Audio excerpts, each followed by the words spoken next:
भूल या नाटकात आणखीनही कलाकारांची फौज आहे. विजय पटवर्धन, नंदिनी वैद्य, पूजा ठोंबरे आणि मिलिंद सफई यांच्यासाठी एकदा जोरदार टाळ्या.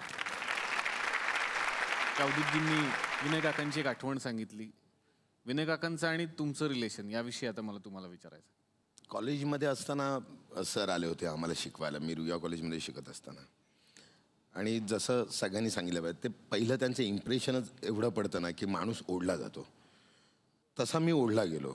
12वी FY SY TY त्याच्यानंतर काही वर्ष सतत मी त्यांच्याचबरोबर असायचो. पण त्यांनी मला कधी शिष्य म्हणून असं हे केलं नाही. ते सांगायचे की तू माझा मानसपुत्र आहेस. त्यांच्याकडून घेण्यासारखं जे घेतलं मी, म्हणजे मला असं वाटतं की त्यांनी लोक म्हणत असतील की ते खूप माजोरडे होते ना, पण ते खरे होते. आज एकही इंडस्ट्रीत असा एकही माणूस नाही जो त्यांच्याबद्दल वाईट बोलेल. म्हणतील अरे अद्वा बोला, हो बोलायचं पण बरोबर बोलायचं, खरे बोलायचे. हा त्यांच्याकडून गुण घेण्यासारखा होता आणि तो मला असं वाटतं की तो मी घ्यावा. जसं अवधूत तयार झाला, जसं संजय तयार झाला, तसे अजून काही लोक आहेत. जसं मुक्ता बर्वे, तिने ह्या नाटकाचे कॉस्ट्यूम केलेत. ती आज ग्रेट ॲक्ट्रेस आहे, आपण सगळे ओळखतो, पण तिने कॉस्ट्यूम केले. अतुल परचुरे त्याने अनाऊन्समेंट केली आहे. त्यानंतर सुनील बर्वेचा फोन आला होता. बरेच जणांचे जे जे त्यांच्याबरोबर राहिलेत सगळ्यांनी स्वतःहून फोन करून की काही असेल तर सांग. संजय दादा, सरांचं आणि तुमचं नातं कसं होतं? Vinay Apte was like my father. कारण मी जसं आल्याला म्हटलं की ह्या इंडस्ट्रीत मी जो उभा आहे, मी काम करतोय किंवा मी काम करू शकतोय किंवा लोक मला ओळखतात, त्याचं एकमेव कारण विनय आपटे. कारण एक साधा किस्सा सांगतो. मी ज्यावेळी कॅमेरामॅन म्हणून असं स्थिरावत होतो, म्हणजे एक सिच्युएशन अशी होती की जेव्हा असिस्टंट कॅमेरामॅनचं काम मी करू शकत नव्हतो आणि कॅमेरामॅनचं काम मला मिळत नव्हतं. अशी मध्ये 3 वर्ष गेली जेव्हा मी कामच करू शकत नव्हतो. इंडस्ट्रीमध्ये मला कामच कोणी देत नव्हतं.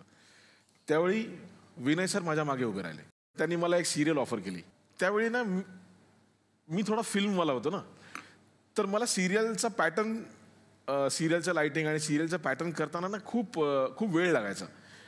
तर इमिजिएटली प्रोड्युसर्स, डायरेक्टर्स दे रिॲक्टेड कि अरे यार इसको तो निकालना पडेगा, ये कॅमेरामॅन कैसे परवडेगा अपने को.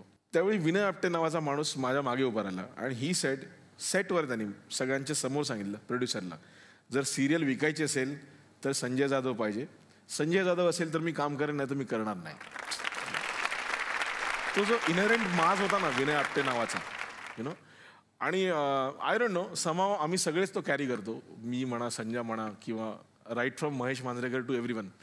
ती लेगसी जी कंटिन्यू झाली आहे की नॉर्मली आम्ही आलो की आधी ॲटिट्यूड आत येतो आणि मग आम्ही आत येतो. या नाटकाच्या निमित्तानं हे सगळे दिग्गज कलाकार आलेले आहेत. पण या नाटकात आणखीन एक कलाकार आहेत ज्यांचे आम्ही खूप फॅन आहोत सर. आणि त्यांना इकडे बोलवणं हे तसं शक्य होत नाही कारण ते खूप बिझी असतात. ते मागे एकदाच आले होते. त्यांना खूप सिक्युरिटी असते आणि ती सिक्युरिटी पहिल्यांदा येते, मग ते येतात. जोरदार टाळ्यांनी स्वागत करूयात भाऊ कदम यांचं.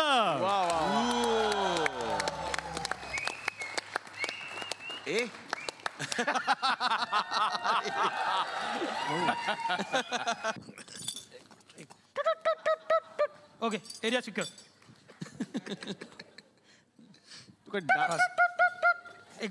हाँ सर, एरिया सिक्योर. एक मिनट. कुत्र्याची भीती वाटते मला. कुत्रा बाजूला कर. पीछे. एक minute sir, security sir. Please sir security. Sir मागे सर, सिक्युरिटी सर. कुत्रा येऊ दे तू. सर इकडे प्लीज सस्पेक्ट सर. एक मिनिट सर. एक मिनिट सर, मागे या सर मागे या सर. एक मिनिट सर, प्लीज हात वर करा सर. प्लीज हात वर करा सर. प्लीज. अरे बापरे, संशय. अच्छा, फ्रिस्किंग. काय भजी.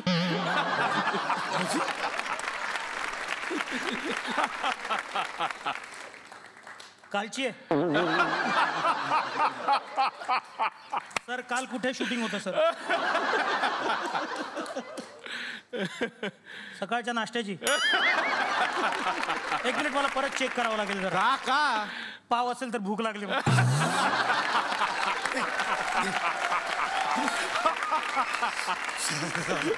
अरे रानभूल या नाटकामध्ये भाऊ कदम यांनी एक वेगळी व्यक्तिरेखा साकारलेली आहे. भाऊ, कसा अनुभव होता तुमचा? मी अनंतराव दयाळ म्हणून एक कॅरेक्टर आहे त्यात, जे संजय नार्वेकर रंगा यांच्या वडिलांचा रोल करतो. मला आनंद झाला जेव्हा मला सरांनी फोन केला, मंगेश सरांनी, की भाऊ असं असं नाटक आहे आणि ते तू करशील का? मी पटकन हो म्हणालो, कारण मी आभार मानतो संजय नार्वेकरांचे, मंगेश सरांचे, की या रोलसाठी मला त्यांनी विचार केला माझ्या. तर मला बरं वाटलं खूप, कारण मला माहीत नव्हतं आधी कोणी केला होता रोल. नंतर कळलं की अरुण नलावडेंनीच केला होता. तर म्हटलं अरे वा, म्हटलं करायला मिळतो आहे आणि बघू काय करता येईल त्यात.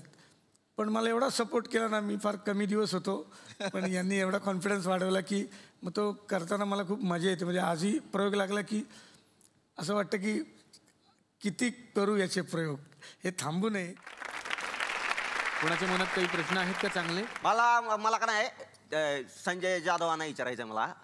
मी ते रानभूलची ॲडव्हर्टाईज बघितली. तुम्ही काहीतरी ते काय करतात ते त्यात प्रकाश काय म्हणतात त्याला? प्रकाश योजना. प्रकाश योजना. हा हा हा हा हा. म्हणजे काय असतं नेमकं, काय करायचं असतं त्यात? लाईट्स केले. अच्छा, लाईट. बर बर बर. मग ते माझ्या घराची वास्तू शांत आहे, तर चायनीज बल्ब बसवायचे त्यात.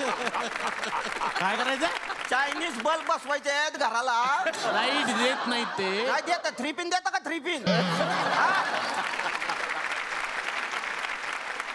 पहिल्यांदा संजय जाधवांना प्रश्न विचारतो. हा, बोला की सर. सर, एका मी तुमच्या इंटरव्ह्यूमध्ये वाचलेलं आहे का तुम्हाला हॉलिवूडचं पण काही कार्य करायचं आहे, पिक्चर करायचं आहे, अशी तुमची मानस आहे सर. कार्य हा. म्हणजे तुम्हाला जर असं जर तुम्हाला करायचं असेल ना सर, तर माझ्याकडे 2-3 टायटल रेडी आहे हॉलिवूडचे. काय काय टायटल रेडी आहे? चांगले चांगले आहे सर. जेम्स बॉन्डला फक्त लढ म्हणा, लॉर्ड्स ऑफ रिंगा रिंगा, टर्मिनेटर म्हणतो आई शपथ. एक तर जबरदस्त आहे सर. कुठला? रॅम्बोची दुनियादारी. तर मागे पुढे पिक्चर करायला तर सर जरा ह्या टायटलवर विचार करा सर. मंडळी, रानभूल ही फक्त कलाकृती नाहीये, तर ती गुरुदक्षिणा आहे या सगळ्या मित्रांनी त्यांच्या शिष्यांनी आपल्या गुरुला दिलेली. पण आता या मंचावरती मी एका अशा व्यक्तीला आमंत्रित करणार आहे, ज्या खरं तर विनय आपटे यांच्या आयुष्याचा एक भाग आहेत आणि विनयजींना ज्यांनी सगळ्यात जवळून अनुभवलेलं आहे, त्या म्हणजेच त्यांच्या पत्नी वैजयंती आपटे. आपण अतिशय मनापासून या मंचावरती त्यांना आमंत्रित करूया. जोरदार टाळ्या वैजयंती आपटे यांच्यासाठी.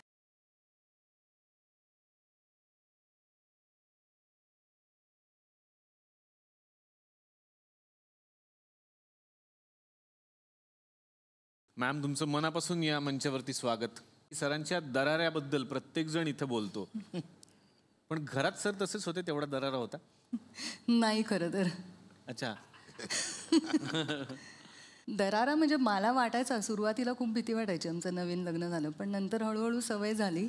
आणि दरारा म्हणजे तसा ना, खरं म्हणाल तर आता सगळ्यांनाच माहिती आहे, सगळ्यांनी बोललं आहे की विनयजींचा स्वभाव हा खूप वेगळा होता. म्हणजे त्यांचं व्यक्तिमत्व जे आपल्याला वाटतं बाहेरून की खूप रांगडं किंवा खूप रागीट, खूप कठोर असं वाटायचं सगळ्यांना, पण प्रत्यक्षात असं नव्हतं. खरं म्हणाल तर की मनाने ते अतिशय चांगले होते आणि खूप ॲडजस्टेबल स्वभाव होता. म्हणजे नवरा बायकोंमध्ये वादाचे प्रसंग सगळ्यांच्याच आयुष्यात अनेकदा येतात, तसे आमच्याही यायचे, पण असा कधी वाद वाढवला नाही आम्ही.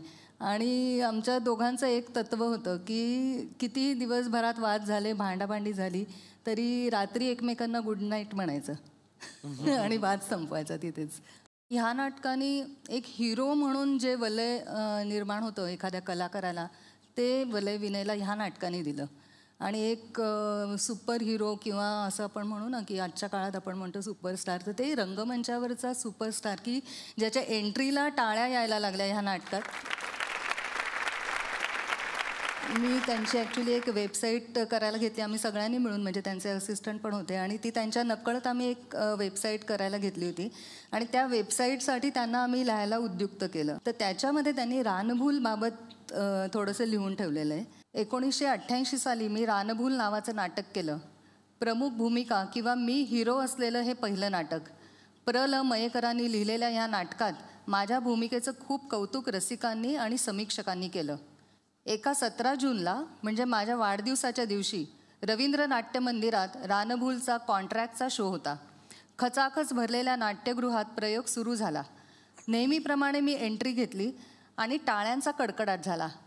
मला हा अनुभव नवीन होता. आधी वाटलं माझं काही चुकलं की काय, मग वाटलं पॅन्टची झीप वगैरे उघडी आहे की काय, पण नाही, सगळं ठीक होतं. काही क्षण गेल्यावर लक्षात आलं की रसिकांचा अत्यंत प्रिय अशा रंगाच्या एंट्रीला प्रेक्षकांनी दिलेली ती दाद होती. माझ्या एंट्रीला मिळालेली ही दाद त्या माझ्या वाढदिवसाचं सगळ्यात मोठं प्रेझेंट होतं.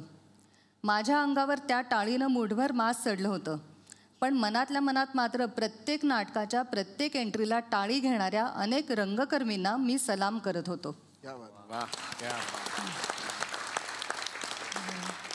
संजय दादा, तुम्ही सांगितलं आम्हाला की रानभूल हे नाटक तुम्ही संगीत देत असताना म्हणजे पीठामध्ये बसून तुम्ही सगळे प्रयोग अनुभवलेले आहेत.